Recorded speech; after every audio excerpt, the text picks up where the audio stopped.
dan Perikanan Republik Indonesia, Haji Edi Prabowo, MM, MBA.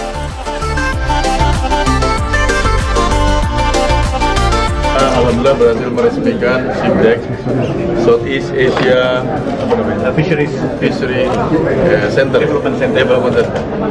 Ini merupakan kerjasama dengan negara-negara di Asia Tenggara. Semua negara punya kebagian, kita kebagian khusus wilayah perairan umum dan daratan. Sumatera, seperti kita ketahui semua, Sumatera Selatan merupakan wilayah rawa dan wilayah perairan umum. Kita punya danau. Di sini kita harapkan SIMDEC ini akan berguna untuk meneliti semua spesies perairan yang ada di sini. Sudah ada 228 dan diharapkan 228 ini nanti ketahuan mana yang sudah mendekati kepunahan, terus langkah-langkahnya seperti apa.